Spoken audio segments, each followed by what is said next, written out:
CM ಹೇಳಿದ್ದೆ ವೇದವಾಕ್ಯ ಅಂತ ಹೇಳಿ ಈಗ ಮತ್ತೆ ಗೂಗ್ಲಿಯನ್ನು ಎಸೆದಿದ್ದಾರೆ ಡಿ.ಕೆ. ಶಿವಕುಮಾರ್. ಯಾಕಂದರೆ ರಾಜಕೀಯದಲ್ಲಿ ಏನು ಚರ್ಚೆಗಳು ಆಗ್ತಾ ಇದೆ ಆ ಒಂದು ವಿಚಾರವಾಗಿ ಸಿಎಂ ಏನು ಹೇಳ್ತಾರೋ ಅದೇ ಅಂತಿಮ, ಅದೇ ವೇದವಾಕ್ಯ ಅನ್ನುವಂಥ ರೀತಿಯಲ್ಲಿ ಡಿ.ಕೆ. ಶಿವಕುಮಾರ್ ಮಾತನಾಡ್ತಾ ಇದ್ದಾರೆ. ಸಿಎಂ ಸಿದ್ದರಾಮಯ್ಯ ಹೇಳಿದ ಮೇಲೆ ಮುಗೀತು, ಅದೇ ವೇದವಾಕ್ಯ ಅಂತ ಹೇಳ್ತಾ ಇದ್ದಾರೆ.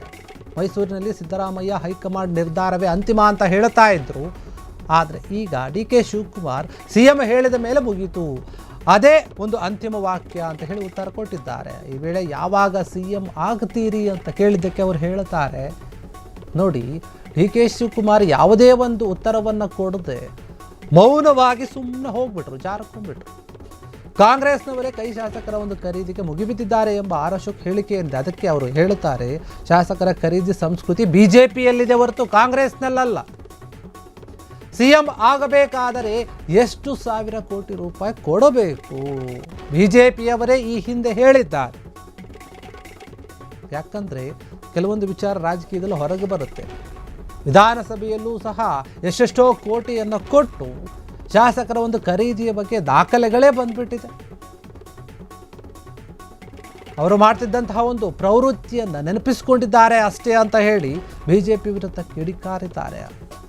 ಅದು ನಿಜಕ್ಕೂ ಕೂಡ ಏನು ಸಿಎಂ ಬದಲಾವಣೆ ಆಗ್ತಾರಾ ಇಲ್ವಾ, ಅಥವಾ ಸಿಎಂ ಸಿದ್ದರಾಮಯ್ಯ ಅವರು ಏನು ಅವರ ಒಂದು ಸ್ಥಾನದಲ್ಲೇ ಮುಂದುವರಿತಾರೋ, ಇಲ್ಲ ಡಿ.ಕೆ. ಶಿವಕುಮಾರ್ ಬರ್ತಾರ ಏನು ಎತ್ತ ಅಂತ ಕೇಳಿದಾಗ ಅವ್ರು ಹೇಳ್ತಾರೆ ನೋಡಿ, ಸಿಎಂ ಸಿದ್ದರಾಮಯ್ಯ ಹೇಳಿದ್ದೆ ಒಂದು ವೇದವಾಕ್ಯ, ಅದೇ ಅಂತಿಮ, ಅವ್ರು ಹೆಂಗೆ ಹೇಳ್ತಾರೋ ಹಂಗೆ ನಡೆಯುತ್ತೆ ಅಂತ ಹೇಳ್ತಾ ಇದ್ರು. ಇಷ್ಟು ದಿನ ಹೈಕಮಾಂಡ್ ಹೇಳದಂತೆ, ಹೈಕಮಾಂಡ್ ವರಿಷ್ಠರು ಹೇಳದಂತೆ, ಅದು ಇದು ಅಂತ ಇದ್ರು. ಇವಾಗ ಸಿದ್ದರಾಮಯ್ಯ ಹೇಗೆ ಹೇಳ್ತಾರೋ ಹಾಗೆ ಅಂತ ಇದ್ದಾರೆ. ಈ ಕಡೆ ಸಿದ್ದರಾಮಯ್ಯ ಕೂಡ ಹೇಳ್ತಾ ಇದ್ದಾರೆ, ಹೈಕಮಾಂಡ್ ಏನು ಹೇಳುತ್ತೆ ಅದೇ ಅಂತಿಮ, ಅದೇ ನಿರ್ಧಾರವನ್ನು ನಾವು ಕೂಡ ತಲೆಬಾಗಿ ಒಪ್ಕೊಳ್ತೀವಿ, ಯಾರು ಕೂಡ ಅದಕ್ಕೆ ವಿರೋಧ ಮಾಡಲ್ಲ. ಹೈಕಮಾಂಡ್ ಹೇಳಿದಂತಹ ಒಂದು ತೀರ್ಪು ನಮಗೆ ಎಲ್ಲರಿಗೂ ಕೂಡ ಅಂತಿಮವಾಗಿರುತ್ತೆ ಅಂತ ಸಿದ್ದರಾಮಯ್ಯ ಹೇಳ್ತಾ ಇದ್ರು. ಆದರೆ ಈಗ ಸಿದ್ದರಾಮಯ್ಯ ಅವರು ಹೇಳಿದ್ದೇ ಅಂತಿಮ, ಅವ್ರು ಹೇಳಿದ್ದೇ ಕರೆಕ್ಟು, ಅವ್ರು ಹೇಳೋದೇ ವೇದವಾಕ್ಯ ಅಂತ ಡಿ.ಕೆ. ಶಿವಕುಮಾರ್ ಹೇಳ್ತಾ ಇದ್ದಾರೆ. ಹಾಗಾದರೆ ಏನಿವರು ಒಬ್ಬರ ಮೇಲೆ ಒಬ್ಬರು ಹೇಳ್ಕೊಳ್ತಾ ಇದ್ದಾರೆ ಕೆಲವೊಂದು ಹೇಳಿಕೆಗಳು, ಇವರು ಹೈಕಮಾಂಡ್ ಮೇಲೆ ಹೇಳ್ತಾ ಇದ್ದಾರೆ, ಇವರು ಸಿಎಂ ಸಿದ್ದರಾಮಯ್ಯ ಮೇಲೆ ಹೇಳ್ತಾ ಇದ್ದಾರೆ. ಹಾಗಾದರೆ ಹೈಕಮಾಂಡು ಸಿದ್ದರಾಮಯ್ಯ ಅವರಿಗೆ ಬಿಟ್ಟುಕೊಡಿ ಅಂದರೆ ಇವರು ಬಿಟ್ಟುಕೊಡ್ತಾರೆ. ಸರಿ ಬಿಟ್ಕೊಟ್ಟಿದ್ದೀನಿ ತಗೋ ಅಂತಂದರೆ ಡಿ.ಕೆ. ಶಿವಕುಮಾರ್ ತಗೊಳ್ತಾರೆ.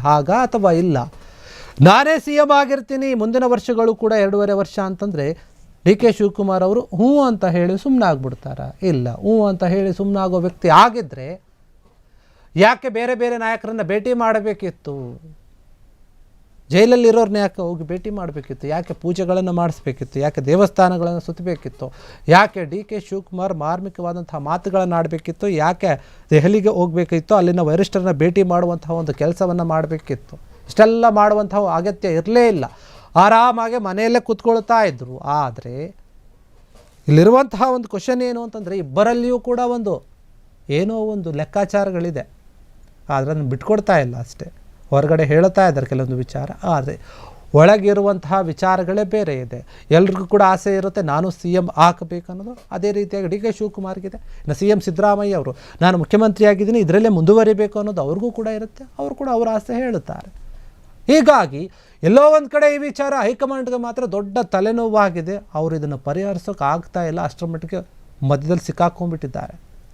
ಸಿದ್ದರಾಮಯ್ಯ ಮತ್ತು ಡಿ.ಕೆ. ಶಿವಕುಮಾರ್ ಮತ್ತು ಮಲ್ಲಿಕಾರ್ಜುನ್ ಖರ್ಗೆ ಅವರು ಸಿಕ್ಕಾಕ್ಕೊಂಡಿದ್ದಾರೆ, ರಾಹುಲ್ ಗಾಂಧಿ ಅವರು ಕೂಡ ಸಿಕ್ಕಾಕ್ಕೊಂಡಿದ್ದಾರೆ.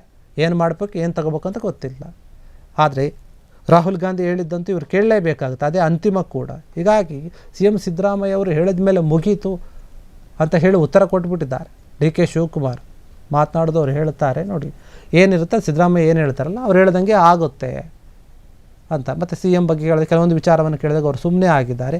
ಆದರೆ ಅಶೋಕ್ ಏನು ಮಾತನಾಡಿದ್ರಲ್ಲ, ಕೊಳ್ಕೊಳ್ತಾ ಇದ್ದಾರೆ ಶಾಸಕರನ್ನು ಹಾಗೆ ಈಗ ಅಂತ ಅವ್ರು ಹೇಳ್ತಾರೆ. ಅದು ನಮ್ಮಲ್ಲಿಲ್ಲ ಸ್ವಾಮಿ, ಕಾಂಗ್ರೆಸ್ನಲ್ಲಿ ನಿಮ್ಮ BJPನಲ್ಲಿದೆ. ಶಾಸಕರನ್ನು ಖರೀದಿ ಮಾಡುವಂಥ ಒಂದು ಸಂಸ್ಕೃತಿ ಇರೋದು ನಿಮ್ಮ BJPನಲ್ಲಿ. ನೀವೇ ಮಾಡಿದ್ದೀರ ಆ ಕೆಲಸವನ್ನು, ಅದಕ್ಕೆ ನೀವು ನೆನಪಿಸ್ಕೊಳ್ತಾ ಇದ್ದಾರೆ. ಈಗ ನಮ್ಮಲ್ಲಿ ಅದು ಯಾವುದೇ ರೀತಿಯಾದಂಥ ಒಂದು ಪದ್ಧತಿ ಇಲ್ಲ. ಸಿಎಂ ಆಗಬೇಕಾದ್ರೆ ಎಷ್ಟು ಸಾವಿರ ಕೋಟಿ ಕೊಡಬೇಕು ಅನ್ನುವಂಥ ವಿಚಾರ ಏನಿದೆ BJPಯವರೇ ಈ ಹಿಂದೆ ಹೇಳಿದ್ದಾರೆ. ನಿಮ್ಮ ವಿಚಾರಗಳವು, ನಿಮ್ಮ ತಲೆಯಲ್ಲಿರುವಂತಹ ವಿಚಾರಗಳು ನಿಮ್ಮ BJPಯವರು ನಡೆದುಕೊಳ್ಳುವಂತಹ ರೀತಿಯವು. ವಿಧಾನಸಭೆಯಲ್ಲೂ ಸಹ ಎಷ್ಟೆಷ್ಟೋ ಕೋಟಿಗಳನ್ನು ಕೊಟ್ಟಿದ್ದಾರೆ. ಶಾಸಕರ ಒಂದು ಖರೀದಿಯ ಬಗ್ಗೆ ದಾಖಲೆಗಳಲ್ಲೇ ಬಂದುಬಿಟ್ಟಿದೆ. ಅದೆಲ್ಲವನ್ನು ಕೂಡ ಗಮನಿಸಬೇಕು ನೀವು. ಅವರು ಮಾಡಿದಂತಹ ಒಂದು ಕೆಲಸ ಏನಿದೆ, ಪ್ರವೃತ್ತಿ ಏನಿದೆ, ಅದನ್ನು ಅವರೇ ನೆನಪಿಸ್ಕೊಳ್ತಾ ಇದ್ದಾರೆ, ನೆನಪು ಮಾಡ್ತಾ ಇದ್ದಾರೆ. ಅಷ್ಟು ಬಿಟ್ಟರೆ ನಮ್ಮಲ್ಲಿ ಆ ರೀತಿಯಾದಂತಹ ಯಾವುದೇ ಒಂದು ಕೆಲಸಗಳು ನಡೀತಾ ಇಲ್ಲ. ನಾವು ಯಾರನ್ನೂ ಕೂಡ ಖರೀದಿ ಮಾಡುವಂಥವ್ರು ಕೂಡ ಅಲ್ಲ, ಅದು ನಮ್ಮ ಸಂಸ್ಕೃತಿ ಅಲ್ಲ ಕಾಂಗ್ರೆಸ್ನದ್ದು ಅಂತ ಹೇಳಿ ಡಿ ಕೆ ಶಿವಕುಮಾರ್ ಆರ್ ಅಶೋಕ್ಗೆ ಕೂಡ ಈ ಒಂದು ವಿಚಾರದಲ್ಲಿ ತಿರುಗೇಟು ಕೊಟ್ಟಿದ್ದಾರೆ. ಎರಡೆರಡು ವಿಚಾರ ಪ್ರಸ್ತಾಪ ಆಗಿದೆ ಅಲ್ಲಿ. ಕ್ಷಣ ಕ್ಷಣದ ಸುದ್ದಿಗಳಿಗಾಗಿ ಫ್ರೀಡಂ ಟಿವಿ ಸಬ್ಸ್ಕ್ರೈಬ್ ಮಾಡಿ, ಲೈಕ್ ಮಾಡಿ ಹಾಗೂ ಫಾಲೋ ಮಾಡಿ. ಹೊಸ ಸುದ್ದಿಗಳ ನೋಟಿಫಿಕೇಶನ್ಗಾಗಿ ಬೆಲ್ ಐಕಾನ್ ಮೇಲೆ ಕ್ಲಿಕ್ ಮಾಡಿ.